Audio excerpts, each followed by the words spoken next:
यश है और इस फिल्म को कृष्णदेव याग्निक डायरेक्ट करे हैं। IMDb पे फिल्म को मिले हैं an amazing 8.3 stars out of 10 और रॉटन टोमेटोज पे इस फिल्म की रेटिंग अवेलेबल नहीं है। ये फिल्म काफी अमेजिंग है। साथ ही अजय देवगन और आर माधवन की अपकमिंग फिल्म शैतान शायद इस फिल्म की रीमेक होने वाली है। तो आज की वीडियो में हम वश फिल्म की कहानी को जानते हुए इसके एंडिंग को डिस्कस करेंगे। अब वीडियो शुरू करने से पहले आप सभी से एक रिक्वेस्ट है कि अगर आपको ये वीडियो पसंद आती है तो हमारे चैनल को सब्सक्राइब जरूर कीजिएगा। साथ ही फिल्म गुजराती में थी विथ नो सबटाइटल्स, तो अगर मुझसे कोई मिस्टेक होती है छोटी मोटी तो मुझे माफ भी कीजिएगा। So now with that said, let's तो फिल्म के शुरुआत में हमें एक मरा हुआ चूहा दिखाया जाता है और एक अनजान आदमी पॉलीथिन बैग में इस चूहे को रख लेता है। देन वो अपने घर जाकर एक कटोरी में चाय पत्ती भर लेता है और उसके साथ वो चूहा वाला पोली बैग लेता है, साथ ही एक केला भी उठा लेता है। ये सब लेकर वो एक अजीब से कमरे में एंटर करता है। यहाँ से सीन चेंज होता है जब हम आर्या नाम की लड़की से मिल पाते हैं जो कि एक कॉलेज स्टूडेंट है। आर्या के पिता उसे कॉलेज से पिक करने आए होते हैं जिनका नाम अथर्व है और अथर्व एक पायलट है। कार में आर्या अपने पिता से कहती है कि वो अपनी फ्रेंड्स के साथ ट्रिप पे जाना चाहती है और अथर्व श्योर नहीं था कि वो आर्या को इस ट्रिप के लिए अलाउ करे या नहीं करे, लेकिन आर्या एकदम जिद करने लग जाती है और इनकी ये डिस्कशन घर पे कंटिन्यू रहती है। घर पे हम आर्या की मॉम से भी मिल पाते हैं जिनका नाम वीणा है और आर्या का छोटा भाई भी है जिनका नाम अंश है। डिनर टाइम भी आर्या ट्रिप पे ही जाने की जिद कर रही थी और फाइनली अथर्वा इसके लिए अग्री कर जाते हैं, लेकिन अथर्वा के कुछ कंडीशंस थे। लाइक उन्हें आर्या के सभी फ्रेंड्स का नाम और फोन नंबर चाहिए था एंड मोस्ट इंपॉर्टेंट इज कि आर्या को हमेशा अपना लाइव लोकेशन ऑन रखना होगा। आर्या इसके लिए मान जाती है और अथर्वा कहते हैं कि फ्रेंड्स ट्रिप से पहले अपन एक फैमिली ट्रिप करते हैं फार्म हाउस चल के। बस फिर क्या था, अगले दिन अथर्वा की पूरी फैमिली अपने फार्म हाउस की तरफ निकलते हैं और रास्ते में ये लोग एक रेस्टोरेंट पे रुकते हैं। यहाँ खाना में ये लोग पराठा मंगवाते हैं और आर्या इस पराठा को खाने से मना कर देती है क्योंकि इसमें बहुत ऑयल था। अथर्वा अपने लिए चाय लेने जाते हैं लेकिन उनके पास 10 रुपए चेंज नहीं थे। ऐसे में वही रेस्टोरेंट में बैठा एक अनजान इंसान अथर्वा को चेंज ऑफर करता है। इसके बाद वही अनजान आदमी अथर्वा के फैमिली टेबल पे आके बैठ जाता है और पूरे परिवार से फ्रेंडली होने लगता है। वो अपना नाम प्रताप बताता है और प्रताप आर्या को पराठा खाने को कहने लगता है। ना ऑफ कोर्स आर्या ये ऑयली पराठा तो खाती नहीं, इसलिए वो मना करने लगती है और ऐसे में प्रताप अपने पास से एक छोटी डिब्बी निकालता है और कहने लगता है कि इसमें शक्कर है, इधर पराठा खा लो या फिर ये शक्कर खा लो। सभी को ये सब मजाक लग रहा था और ऐसे में आर्या प्रताप द्वारा दिया गया शक्कर खा लेती है। अब इसे खाते आर्या को थोड़ा अजीब फील होता है एंड देन प्रताप वापस से आर्या को अपना पराठा खाने कहता है। इस बार आर्या बिना सवाल जवाब किए अपना पराठा पूरा खा जाती है व्हिच वाज वेरी वियर्ड। इसके बाद ये लोग खा पी के रेस्टोरेंट से निकलते हैं और जाने से पहले प्रताप आर्या को वापस से कुछ तो देता है, सेइंग कि फार्म हाउस पहुंच के ये खा लेना। अगेन आर्या उसकी बात को सुन के हामी भरती है व्हिच वाज वेरी अनयूजुअल क्योंकि आर्या एक ऐसी लड़की थी जो कि किसी की एक नहीं सुनती थी, लेकिन वो प्रताप की हर बात सुन रही थी। इनफैक्ट फार्म हाउस पहुंच के वो सबसे पहले उस पैकेट से बिस्किट निकाल के खाती है and this is very very weird क्योंकि प्रताप तो एक अनजान आदमी है, तो फिर उसकी बात आर्या इतना क्यों सुन रही है। खैर फार्म हाउस पे पूरा परिवार खूब एंजॉय करने लगता है और वीणा नोटिस करती है कि प्रताप इनके फार्म हाउस के बाहर खड़ा था। वो ये बात अथर्वा को बताती है और अथर्वा प्रताप से मिलने जाता है। प्रताप का कहना था कि उसका फार्म हाउस भी पास ही में है और उसकी गाड़ी खराब हो गई है, साथ ही उसके फोन में नेटवर्क तो नहीं आ रहा और फोन की बैटरी भी डेड हो गई है। तो ऐसे में क्या वो अथर्वा के फार्म हाउस का लैंडलाइन इस्तेमाल कर सकता है अपनी बेटी को कॉल करने के लिए। ये सुनकर अथर्वा अग्री कर जाता है और वो प्रताप को घर के अंदर लेके आता है। प्रताप लैंडलाइन से एक नंबर ट्राई करता है लेकिन फोन कनेक्ट नहीं होता। हम देख पाते हैं कि प्रताप यहाँ आर्या पे नजर रख रहा था और अब भी आर्या उसकी हर बात मान रही थी। प्रताप आर्या से बातें भी करने लग जाता है। इनफैक्ट वो घर में अंश से भी ऐसे बात कर रहा था मानो वही फैमिली का हेड हो। वो दोनों बच्चों को एकदम कमांड दे रहा था ना। ऑफ कोर्स वीणा प्रताप के घर में आने से खुश नहीं थी क्योंकि उनका ये फैमिली टाइम था और कोई आउटसाइडर उनके घर में आ गया था, लेकिन अथर्वा का कहना था कि हम बस हेल्प कर रहे हैं, नाश्ता पानी करके प्रताप चला जाएगा। खैर आर्या प्रताप से बात कर रही होती है जब वो उसे अपने बॉयफ्रेंड के बारे में बताती है। देन वो अपने अपकमिंग लद्दाख ट्रिप के बारे में बताती है एंड वगैरह वगैरह काफी सारे पर्सनल बातें करती है। प्रताप कहता है कि तुम कोई लद्दाख ट्रिप पे नहीं जाओगी, इनफैक्ट तुम मेरे साथ मेरे घर आओगी। तभी अंश आर्या की तरफ बॉल फेंकता है और ऐसे प्रताप आर्या से कहता है कि जाओ अपने भाई को एक थप्पड़ मार के आओ। आर्या फौरन जाती है और अंश को जोर से थप्पड़ मार देती है। अंश रोने लगता है और आर्या के माता पिता वहां के आर्या पे भड़क जाते हैं। आर्या कहती है कि मुझे अंकल ऐसा करने को कहे थे और इस पॉइंट पे फैमिली में सभी प्रताप से इरिटेट होने लग गए थे। अब खाना खाते वक्त प्रताप फिर से इनके फैमिली मैटर्स में दखल अंदाजी करने लगता है और वो कहने लगता है कि मुझे आपकी फैमिली के बारे में सब पता है। वो आर्या से कहता है कि तुम अपने बॉयफ्रेंड को फोन लगाओ और उससे ब्रेकअप कर लो। सरप्राइजिंगली आर्या एग्जैक्टली ऐसा ही करती है और ये सब देखकर आर्या के पेरेंट्स बहुत घबरा जाते हैं। अथर्वा फौरन प्रताप को यहाँ से निकलने कहता है, लेकिन प्रताप अब जाने के लिए तैयार ही नहीं था। ऐसे में यहाँ थोड़ी बहुत हाथापाई शुरू हो जाती है और प्रताप आर्या से कहता है कि अपने मॉम डैड को मुझे निकालने से मना करो। now आर्या एकदम से अपने पिता से ही लड़ने लग जाती है, सेइंग कि आप अंकल को बाहर मत भेजिए। वो अपने पिता को धक्का देने लगती है और आर्या का ये बर्ताव एकदम पागलों जैसा था। यहाँ प्रताप आर्या से चाय पत्ती खाने कहता है और आर्या बिना सोचे समझे चाय पत्ती खाने लग जाती है। ये सब देख के क्लियर था कि प्रताप आर्या को अपने वश में कर लिया था और उसका वशीकरण बहुत स्ट्रांग था। प्रताप आर्या को हंसवाता है, रुलवाता है, दोनों एक साथ करवाता है। इनफैक्ट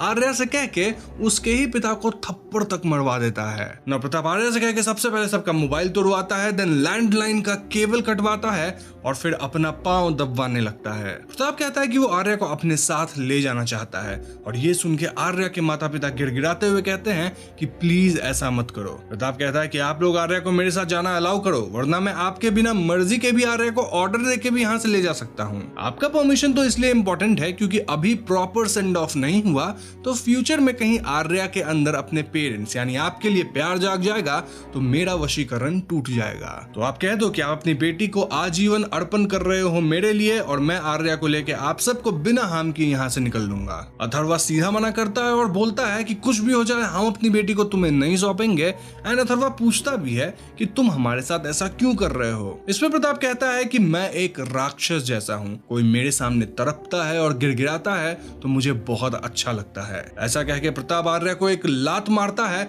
और इसके रिएक्शन में अथर्वा प्रताप को पीटने लग जाता है। प्रताप आर्या से कह के पहले अथर्वा पे हमला करवाता है और इससे बात नहीं बनती तो वो आर्या को अंश पे हमला करने कहता है। आर्या अंश का सर पटक देती है जिसके परिणाम अनुसार अथर्वा और वीना अंश की मरहम पट्टी में लग जाते हैं। खैर तो अंश की मरहम पट्टी करने के बाद जब पेरेंट्स वापस हॉल में आते हैं तो प्रताप इन पे बहुत भड़का हुआ था क्योंकि अथर्व अभी अभी उसको पीटा था। प्रताप आर्या से चाकू लाने कहता है एंड देन वो आर्या से कहता है कि अगर तुम्हारे मम्मी पापा मुझे दोबारा मारने की कोशिश करते हैं तो तुम उन्हें चाकू से स्टैब कर देना। इसके बाद वो अथर्वा से जमीन पे उसकी नाक रगड़वाता है और अथर्वा रोते हुए प्रताप से उसकी फैमिली को छोड़ देने की भीख मांगता है। लेकिन प्रताप के अंदर एकदम भी दया नहीं थी। इनफैक्ट वो तो आर्या को सॉन्ग बजवा के नचवाने लगता है। आर्या बिना रुके डांस करने लगती है और थक जाने के बावजूद वो रुक ही नहीं पा रही थी। एक पॉइंट पे स्पीकर की बैटरी खत्म हो जाती है और तब जाके आर्या फाइनली रुकती है। प्रताप आर्या को पानी तक पीने नहीं दे रहा था और उसकी ये हालत देखकर वीना बहुत तड़प रही थी। इस पॉइंट तक अथर्वा अपने आपे से बाहर हो रहा था और वो एक बैट लेकर प्रताप को मारने हॉल में जाता है, लेकिन वहां आर्या प्रताप की गार्डिंग कर रही थी। आर्या इतने टाइम से सेम जगह पे खड़ी थी, इनफैक्ट वो वॉशरूम भी नहीं जा पाई थी जिस वजह से वो वहीं पे पी भी कर देती है। प्रताप वीना से कहता है कि तुम मेरे सामने आर्या के कपड़े बदलो और वीना इसके लिए मना करती है। गुस्से में प्रताप आर्या से कपड़े उतारने कहता है और वीना ये सब सुन के बहुत गिड़गिड़ाती है। इन द एंड वीना को आर्या का पैंट वहीं पे बदलना पड़ता है और इस हरकत से वीना पूरी तरह टूट चुकी थी। इस पॉइंट पे मैं आपको एक सटल डिटेल दे दूं कि अथर्वा के पास एक ऑफिस मोबाइल भी था जो कि हॉल में ही एक बैग में सुरक्षित था और वो अपने दूसरे फोन को भी चार्ज करके ऑन करने की कोशिश में था जो कि प्योरली नहीं टूटा था। खैर आगे प्रताप और भी घिनौनी हरकत करना शुरू करता है। वो अथर्वा और वीना को 5 मिनट देता है ताकि वो लोग अपने बेटे अंश को छुपा सके, क्योंकि 5 मिनट के बाद आर्या अंश को ढूंढ के मार डालेगी। अथर्वा और वीना तड़पते हुए अपने बेटे अंश को एक कमरे में लॉक कर देते हैं और कुछ मिनट बाद आर्या प्रताप के कहने पे एकदम क्रोध में अंश को मारने जाती है। वो लॉक्ड कमरे पे बार बार हमला करके उसे खोल देती है, लेकिन अंश उस कमरे में नहीं था, यानी कि अथर्वा और वीना उसे घर में ही कहीं और छुपा दिए थे और आर्या अंश को हर जगह खोजने लगती है। इस सब के दौरान अथर्वा चुपके से अपना ऑफिस वाला मोबाइल बैग से निकाल लेता है। नाउ कमिंग टू आर्या, वो डिस्कवर कर लेती है कि शायद अंश छत पे होगा और वो उसे मारने ऊपर जाती है। यहाँ अथर्वा और वीना आर्या को रोकने की कोशिश करते हैं, लेकिन आर्या उन्हें भी चोटिल कर देती है। अंश वाकई छत पे ही था और वो भागने की कोशिश करता है, लेकिन आर्या उसका सर पटकने लगती है और फाइनली वो अंश को छत से ही गिरा देती है। पेरेंट्स फौरन अंश के लिए नीचे जाते हैं और अंश बुरी तरह जख्मी था। उसकी सांसें तो चल रही थी, लेकिन अगर उसे हॉस्पिटल नहीं ले जाया जाता तो अंश मर सकता था। यहाँ प्रताप कहता है कि वो चाहे तो अभी के अभी आर्या के हाथ तो अंश को मरवा सकता है, लेकिन वो उन्हें एक मौका देता है। अगर ये लोग अंश को हॉस्पिटल ले जाना चाहते हैं तो इन्हें आर्या का अर्पण करना होगा, यानी इन्हें कहना होगा कि वो आर्या को प्रताप के साथ जाने देना चाहते हैं।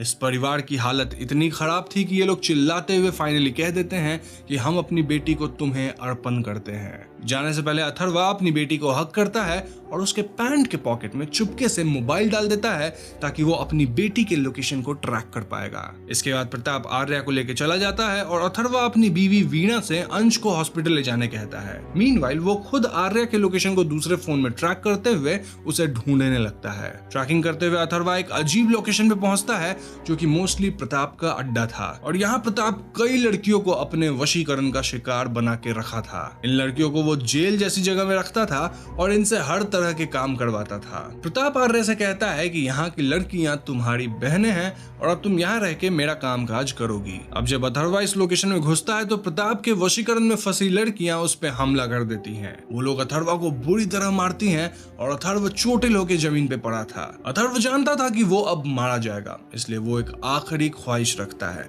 एंड दैट वाज कि वो आर्या के ही हाथों मारा जाए। प्रताप इस बात को मान लेता है और वो आर्या को ऑर्डर करने ही वाला होता है कि अपने बाप को मार डालो, लेकिन इससे पहले अथर्वा कैंची यानी सिजर्स को आर्या के दोनों कानों में घुसेड़ देता है, जिससे आर्या सुन ही नहीं पाएगी। अब जब आर्या सुन ही नहीं पाएगी तो वो प्रताप की बात मानेगी कैसे। इसके बाद अथर्वा प्रताप पे सडन हमला करके उसे गिरा देता है और इससे पहले प्रताप कुछ बोल पाए अथर्वा उसकी जुबान ही खींच लेता है। प्रताप अब कुछ बोल ही नहीं पा रहा था, यानी आर्या तो बच ही गई, साथ ही वहां कई और लड़कियां भी अब प्रताप के चंगुल से शायद निकल पाएंगी। अब यहाँ सीन कट होता है और हम वापस से मूवी के पहले वाले सीन पे फोकस करते हैं, जहां एक इंसान मरा हुआ चूहा पोली बैग में रखता है। ये बंदा और कोई नहीं बल्कि अथर्वा था, जो कि अब थोड़ा एजेड दिख रहा था, साथ ही उसकी दाढ़ी वगैरह बढ़ चुकी थी, काइंड ऑफ वो नॉर्मल नहीं दिख रहा था। देखा जाए तो वो काफी ज्यादा सीरियस और ब्रोकन लग रहा था। हम समझ पाते हैं कि ये सीन तकरीबन 10 साल बाद का है और वो अपने घर के एक कमरे में प्रताप को कैद करके रखा है। जी हाँ दोस्तों, अथर्वा प्रताप को चाय पत्ती और मरा हुआ चूहा खाने देता है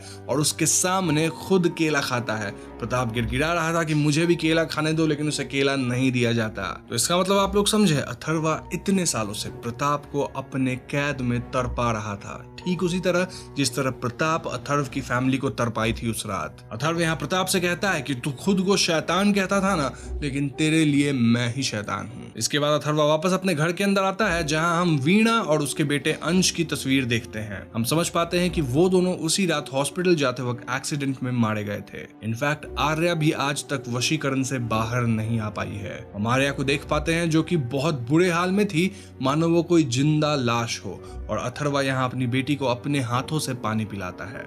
देखा जाए तो अथर्वा भी सब कुछ खो दिया था, लेकिन अब वो प्रताप को जिंदगी भर तर पाएगा। यहीं पे वह फिल्म खत्म हो जाती है। तो दोस्तों, ये थी फिल्म की कहानी और इस फिल्म का प्लॉट काफी यूनिक और डिफरेंट सा था। प्रताप एक ऐसा इंसान था जिसके पास किसी को भी वश में करने की विधि थी। वो अपने विक्टिम को शक्कर जैसे दाने खिला देता था, जिसके बाद विक्टिम पूरी तरह प्रताप के वश में होगी। ऑल्दो उसका वशीकरण समय के साथ टूट सकता था, लेकिन अगर प्रताप लड़की के पेरेंट्स से उसे ले जाने का परमिशन ले तो वशीकरण कभी नहीं टूटेगा। यही वजह हो सकती है कि प्रताप सिर्फ यंग लड़कियों को ही टारगेट करता था। अब फिल्म के एंड में भले अथर्वा प्रताप को कैद कर लिया, लेकिन वो सब कुछ खो चुका है। अथर्वा के परिवार में अब सिर्फ आर्या ही बची है, जो कि आज तक वशीकरण में है और शायद वो कभी ठीक भी नहीं हो पाएगी। रही बात उन लड़कियों की जो कि प्रताप के चंगुल में थी, वेल उनका भी हाल शायद आर्या जैसा ही हुआ होगा, क्योंकि उनका वशीकरण भी टूटा नहीं होगा। जो भी हो, इन द एंड प्रताप को तरपते और गिड़गिड़ाते देख दिल को सुकून जरूर मिला। Now as I said said before, मैं ये फिल्म गुजराती में विदाउट सबटाइटल्स देखा हूँ, तो हो सकता है कि मुझसे यहाँ कुछ मिस्टेक्स हुई हों।